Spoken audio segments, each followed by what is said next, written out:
नमस्कार प्यारे साथियों, कैसे हैं आप सब। उम्मीद करते हैं अच्छे होंगे। साथियों, हम लोग पढ़ रहे हैं हिंदी, और हिंदी में ये आज अपना जो है चौथा क्लास है। साथियों, आज देखेंगे हम लोग संयुक्त स्वर देखेंगे, अल्पप्राण महाप्राण देखेंगे, और साथ ही हम लोग घोष और अघोष देखेंगे, यानी ऐसी ध्वनियाँ जिनको पढ़ने पे कंपन होती है गले में या मुख में होती है, और कुछ ऐसी भी ध्वनियाँ हैं जिनको पढ़ने से कोई कंपन नहीं होती है मुख में या यहाँ पे कंठ में। तो हम लोग ये 3 टाइप पढ़ेंगे, हो सकता है कुछ आगे भी पढ़ें। तो चलिए हम लोग पहले शुरू करते हैं। संयुक्त ध्वनियाँ हम लोग पढ़ेंगे। संयुक्त ध्वनि हमारे पास कितनी है बात करेंगे तो हम लोग 4 होते हैं। संयुक्त ध्वनियाँ हमारे पास कितनी है? 4 है। संयुक्त ध्वनियाँ ऐसी ध्वनि जो संयुक्त होकर पढ़ी जाती है या वर्ण कह देते हैं हम लोग। संयुक्त वर्ण हमारे पास कितने हैं तो बात की जाएगी 4। कभी कभी यही सीधा सीधा पूछ लेते हैं हमारे हिंदी वर्णमाला में कितने संयुक्त वर्ण हैं। अब बात करेंगे 4 तो होते हैं, ये बता दिया गया, लेकिन कौन कौन से होते हैं ये हम लोग देखेंगे। एक होता है छत्रंग, छत्रंग ज्ञ, और एक होता है साथियों अपने पास स्रा। हम लोग बारी बारी सब पे बात करेंगे। ये आखिर बना कैसे है जो संयुक्त हो गया। ये दो व्यंजन से मिलके बनेंगे। किससे किससे बनेंगे तो हम लोग बात करेंगे का, और ये खटकोड़ वाले साथ से मिलके बनेगा। आ तो भाई लगेगा ही, ठीक है, क्योंकि बिना आ मिले ये बन नहीं सकता। तो अगर आ हम हटाना चाहें तो इधर से हलंत भी हमको हटाना पड़ेगा, ठीक है। तो आधा का और पूरे साथ से मिलके क्या बनता है? छत्री वाला छा बनता है। इसकी बात करेंगे तो हम लोग ता और रा से मिलके बनेगा। क्या बनेगा? त्रा। अगर हम लोग जा, इसको ज्या कहते हैं। क्या कहते हैं? ज्या। क्यों ज्या कहते हैं? हम लोग ज्या कहते हैं ना, ज्या अशुद्ध है। अगर पूछा जाए ये क्या है तो इसको ज्या कहेंगे। क्यों कहते हैं? देखिए, ज्या और इया से बन के बनता है, तो इसलिए इसको ज्या कहते हैं। क्या कहते हैं? ज्या। अब स्रा की हम लोग बात करेंगे तो ये सा और र से मिलके बनता है, इसीलिए इसको क्या कहते हैं? स्रा। अब देखेंगे सब में जो है दो दो व्यंजन जो है आपस में जुड़े हुए हैं। का और सा मिलके छा बना, ता और रा मिलके त्रा बना, जा और इया मिलके जा बना, सा और रा मिलके क्या बना? स्रा बना। तो जब मतलब संयुक्त का मतलब क्या होता है? एक से अधिक कुछ भी हो जाए वो क्या कहलाता? संयुक्त कहलाता। हम लोग उसी को समूह भी कह लेते हैं। तो साथियों, यहाँ पे दो लेटर्स कहने का मतलब क्या है? अक्षर। दो अक्षर जुड़ के क्या बना रहे हैं? एक नया अक्षर बना रहे हैं, और इसी को हम लोग क्या कहेंगे? संयुक्त ध्वनियाँ कहेंगे। अब आगे हम लोग बात करेंगे सबसे पहले अल्पप्राण और महाप्राण।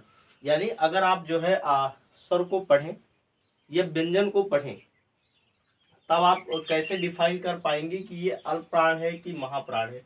तो अब हम लोग देखने वाले, ये पहला टॉपिक अपना हो गया। दूसरा टॉपिक हम लोग देखेंगे अल्पप्राण, अल्पप्राण, और हम लोग देखेंगे महाप्राण। और मैं गारंटी लेता हूं अगर आप इस वीडियो को देख लेंगे तो आज के बाद आपको अल्पप्राण और महाप्राण रटने की जरूरत नहीं पड़ेगी। बस मेरे साथ में थोड़ा सा आपको प्रैक्टिस करना पड़ेगा कि अल्पप्राण और महाप्राण, क्योंकि जब तक कोई एक्टिविटीज नहीं करेंगे साथ में तो आपको मतलब रिलेट नहीं कर पाएंगे टॉपिक से, समझ में भी नहीं आएगा, सुनने से कुछ नहीं होता। अपने बॉडी को थोड़ा एक्टिव रखिए। अब देखेंगे, अगर जब हम लोग काखा गागा लिखते हैं, का खा गा घा अंगा। अब अल्पप्राण करने का मतलब, अल्पप्राण कहने का मतलब क्या है? महाप्राण कहने का मतलब क्या है? यानी जिस पे कम जोर लगे वो क्या होगा? अल्पप्राण। अल्प मतलब क्या होता है? छोटा। और जिस पे ज्यादा जोर लग जाए वो ला क्या हो जाएगा? महाप्राण। तो आप ध्यान से समझिए। क खा, क खा ग घा अंगा, क खा। देख रहे हैं, का वाले पे कमजोर, पहले वाले पे कमजोर लग रहा है। देखिए, क खा ग घ अंगा। तो देख रहे हैं किसके किस पे जोर लग रहा है? इस खा पे लगा जोर और घा पे लगा जोर। किस किस पे जोर नहीं लगा? इस का पे नहीं लगा, गा पे नहीं लगा, और किस पे नहीं लगा? अंगा पे नहीं लगा।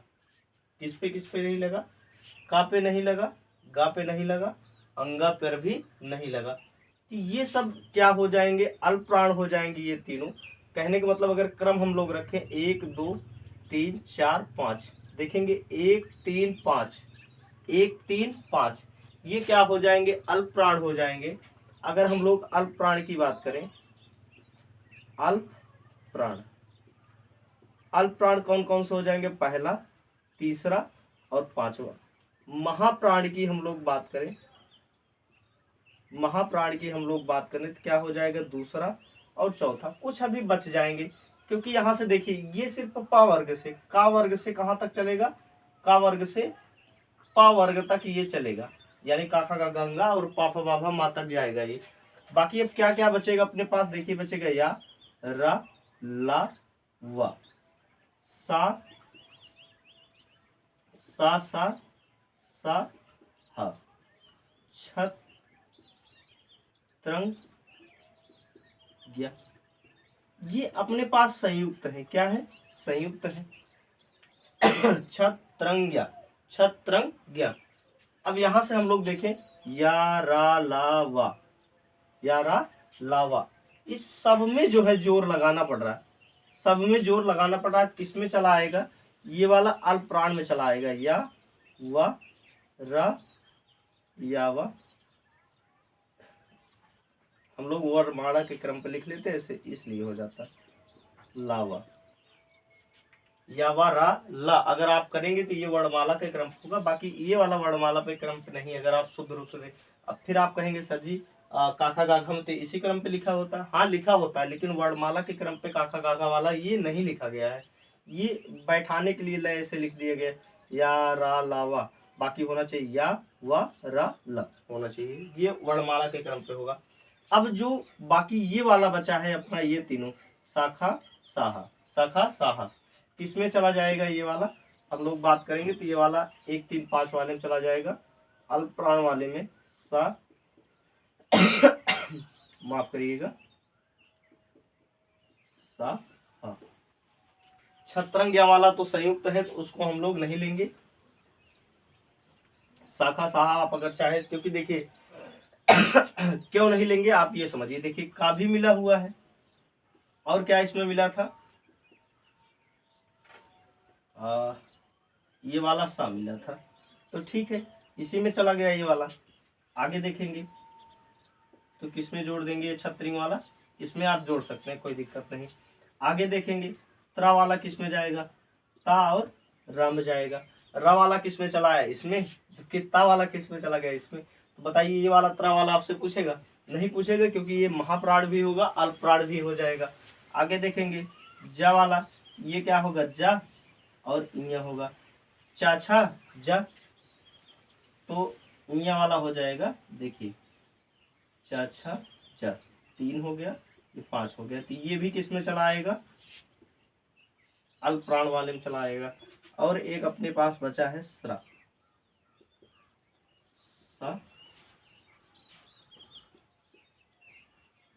और रा मिलके, त्रा वाला इसमें चला है, क्या ये वाला पूछेगा, ये 2 का नहीं पूछेगा आपसे, कौन कौन सा, ये दोनों, त्रा वाला और स्रा वाला, ये दोनों तो आपसे बिल्कुल भी नहीं पूछेगा। चलिए हम लोग और आगे बढ़ते हैं।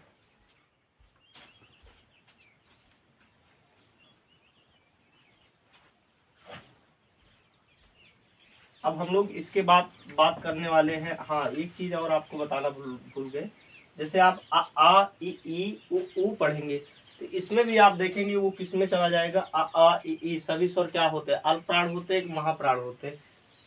तो आप देखेंगे उसमें ज्यादा जोर लग रहा है, तो ऑब्वियसली सीधी सी बात है, क्या हो जाएंगे, सभी के सभी स्वर क्या हो जाएंगे, सभी स्वर, सभी स्वर महाप्राण, महाप्राण होते हैं। सभी स्वर क्या होते हैं, महाप्राण, क्योंकि देखिए आ ई उ ए ओ औ, तो सब में जो है ज्यादा से ज्यादा आपको बोलना पड़ रहा है। देखिए जबकि का खा ग इसमें कम लग रहा है, आ ई उ, तो भाई ज्यादा, यानी जिसमें ज्यादा श्वास लेना पड़े आपको, ये श्वास के आधार पे है। अल्प प्राण मतलब ज्यादा सांस लेना पड़े, तो ज्यादा प्राण आप ले रहे हैं। वायु को क्या कहते हैं हम लोग, प्राण कहते हैं, जीवनदानी। तो जो जितना प्राण लेगा, कहने का मतलब वायु जितना अंदर लेगा उसी को कहते हैं अल्प प्राण। कम वायु लेते हैं अंदर, तो अल्प प्राण ज्यादा वायु लेते हैं तो क्या हो जाएगा, महाप्राण हो जाएगा। बस वायु का मतलब क्या होता है, प्राण। ये कोई अलग चीज नहीं है जिसमें ज्यादा आपको वायु लेना पड़े अंदर, वो हो जाएगा महाप्राण, जिसमें कम लेना पड़े क्या हो जाएगा अल्पप्राण। उसके बाद वैसे भी देख लीजिए क ख ग घ, जिसपे ज्यादा आपको जोर देना पड़ रहा वो क्या हो जाएगा महाप्राण। तो ऐसे देखिए क ख ग घ क ख, इस पे ज्यादा जोर लगा ग घ अंगावाल, उसी क्रम पे आ जाएगा। अब हम लोग आगे देखने वाले हैं घोष और अघोष। अब घोष और अघोष क्या होता है तो हम लोग आपको बता देते हैं। घोष का मतलब होता है कंपन, अघोष का मतलब जिसमें कंपन नहीं है। हम लोग देखेंगे घोष और क्या देखेंगे हम लोग अघोष देखेंगे। आपको पहले ही बता चुका हूं, जिस ध्वनि को बोलने में कंपन हो वो क्या हो जाएंगी घोष ध्वनियां हो जाएंगी, और जिन ध्वनियों को बोलने में कोई कंपन नहीं हो मुख में या इधर गले में वो क्या हो जाएंगी अघोष ध्वनियां हो जाएंगी। साथियों आप पढ़ के देखिए, अगर मैं काका पहले आ ई लिखता हूँ आ इ ई उ ऊ री ए ऐ ओ औ, यहीं तक जाइए, सब में कंपन हो रही है। तो सबसे पहले हम लोग घोष देख रहे हैं, और देखिए सभी के सभी स्वर क्या होते हैं। सभी स्वर कहने का मतलब क्या होता है, सभी स्वर घोष होते हैं। अभी रट लीजिए, सभी स्वर क्या होते हैं घोष होते हैं। सभी स्वर क्या होते हैं घोष होते हैं। समझ में आया, एकदम स्पष्ट कर लीजिए। जितने के जितने स्वर होते हैं क्या होते हैं घोष, और यही सभी स्वर उसमें क्या हो गए थे महाप्राण। क्यों हो गए थे, क्योंकि आ ई उ ज्यादा श्वास ले रहे हैं, और जिसमें ज्यादा श्वास लेते हैं साथियों कहीं न कहीं आप मान के चलिए कि उसमें ज्यादा कंपन होती है, हमेशा के लिए नहीं तो आप कहेंगे घा वाला भी क्या हो जाएगा गुरुजी, ये वाला घोष हो जाएगा, तो गड़बड़ हो जाएगा मामला। तो मामला गड़बड़ हो जाएगा। हम कह रहे हैं ज्यादातर मामले में क्या होता है, जब हम लोग ज्यादा सांस लेंगे तो कंपन होता है। तो जितने के जितने स्वर होते हैं सभी क्या होते हैं घोष होते हैं।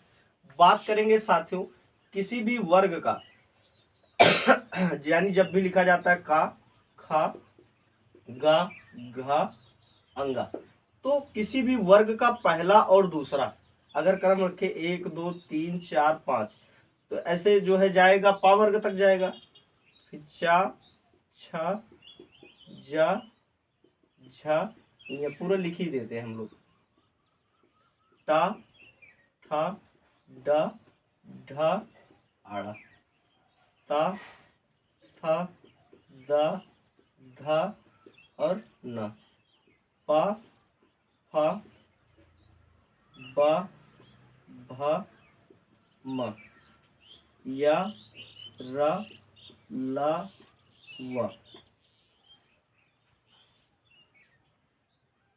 सा सा सा हा, छत्रंग ज्ञ। ये रहा अपना इतना है। अब देखेंगे यहां से लेके यहां तक, ये इतना क्या हो जाएगा अपना वर्ग वाले में आते हैं। अब ये पहला और दूसरा ये सभी के सभी क्या हो जाएंगे, जैसे का खा का खा, ये सभी के सभी क्या हो जाएंगे घोष हो जाएंगे। क्या हो जाएंगे घोष हो जाएंगे। तो सभी वर्ग का सभी वर्ग के पहले तथा दूसरे व्यंजन तथा या व रा ला और क्या हो जाएगा हाव हो जाएगा। ये सभी के सभी क्या हो जाएंगे घोष हो जाएंगे। क्या हो जाएंगे घोष। अब देखिए ये वाला तो ले ही चुके हैं, साथ में क्या ले चुके हैं ये वाला ले चुके हैं। अब क्या अपने पास बचा तीनों सा बचा, और क्या बचा ये वाला 3 4 5 345, ये अपना क्या हो जाएगा अघोष हो जाएगा। क्या हो जाएगा अघोष। भाई जब घोष निकल गया पूरा का पूरा क्या बचेगा अपने पास, अब बचेगा अघोष। ये जितना बचा है ये क्या हो जाएगा अघोष हो जाएगा। तो हम लोग अघोष हेडिंग डाल लेते हैं। अघोष, अघोष में क्या क्या हो जाएगा 3 4 5, यानी किसी भी वर्ग का तीसरा चौथा पांचवा तथा सा सा सा, ये सभी अघोष व्यंजन होते हैं। कैसा व्यंजन होते हैं? अघोष व्यंजन होते हैं। इस प्रकार से आज का ये जो हिंदी का पहला चैप्टर होता है वर्णमाला में, जो ध्वनि के नाम से जाना जाता है, ध्वनि में जितने हो सकते हैं 4 चैप्टर में लमसम ऐसा मैं नहीं कहूँगा कि मतलब उसमें का पूरा पढ़ा दिया मैंने, लेकिन जो एग्जाम के पॉइंट ऑफ व्यू से है वो मैंने सारा का सारा पढ़ा दिया है। आप बहुत डीप होके पढ़ना चाहते हैं तो आपको बुक ही लेना पड़ेगा, ऐसा मेरे पास संभव नहीं है, स्पष्ट बता देता हूँ। हो सकता है आपको थोड़ा मतलब अजीब सा लगे, लेकिन मुझे लगता है कि यूपीपी वगैरह के लिए इतना पर्याप्त है। मुझे लगता है, आपके हिसाब से आप जान सकते हैं कि आपको क्या लगता है। चलिए इसी के साथ विदा लेते हैं आपसे। धन्यवाद।